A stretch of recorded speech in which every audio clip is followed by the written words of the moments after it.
is a natural part of our system and our emotions. Let's talk about that.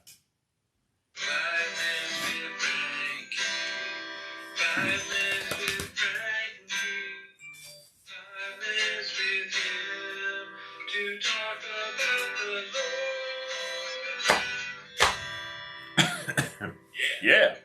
Good morning, beautiful people. I have a 2-hour delay in our school system. But anyway, because of ice. Ice, baby. Dun, dun, dun, dun, dun, dun, dun. There you go. Okay, so I'm a crying mess, okay? I cry in the shower. I cry when I'm watching Nicholas Sparks movies. I admitted it. I cry, even in Star Wars, I cry, okay? I cry on The Princess Bride every time I watch it. I even cry on Groundhog's Day, okay?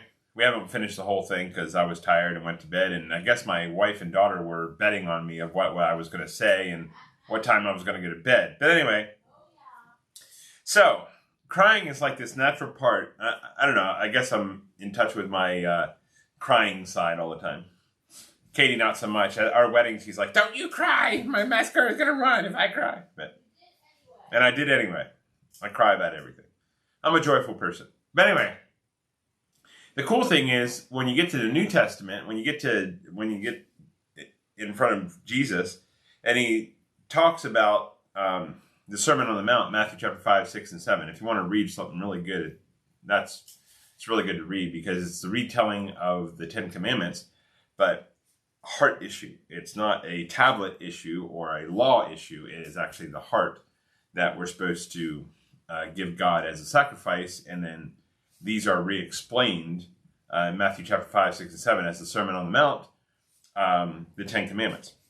Anyway, he goes through this list of blessed are you, blessed are this, blessed, and when you have a blessing, that means you're joyful or you're given something that redirects your mind in a positive direction. Okay, so when it said blessed, it doesn't necessarily mean a physical blessing. It means that you're pointing in the right direction of your knowledge and idea of that. So in Matthew chapter 5, verse 4, in Matthew chapter 5, he starts off with this blessed are, okay? And so here's one of them. And I love this because it actually solidifies my crying and everything, even our wedding. And so here we go. Blessed are those who mourn. Now this kind of mourning is not just like the everyday cry. Okay, it was like this slobbering mess of crying, like you're heartbroken, like you just lost your dad or your mom, or there's something really powerful in your life that's fighting against you, maybe depression, maybe hurt, maybe pain, maybe your job, and you're a slobbering mess. Okay, you're crying out to God. So blessed are those who mourn. Why? For they will be comforted. Now remember we talked about comfort yesterday. Go back and see that video. But comfort is this idea that just God wraps his arms around you. He says, it's going to be okay. I'm going to take care of it. I'm going to help you through this. We're going to have this, idea of emotional mentality and spiritual and physical direction that God will help us. And that's just a really cool picture that blessed are those who mourn, for they will be comforted. So this is a promise. Jesus himself, with all these people in front of him and written down by Matthew, promised that if we mourn, if we cry out to God, we will be comforted. There's a promise there, and we're going to be blessed by it. How we're going to be blessed? Well, the last video is that we're going to help other people with compassion and comfort for their lives.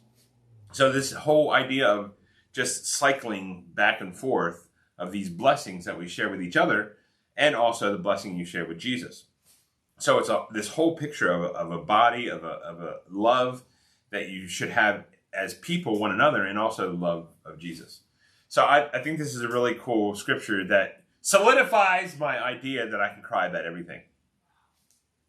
Because I'm blessed. Anyway, I love you. Jesus loves you too. You have a great day.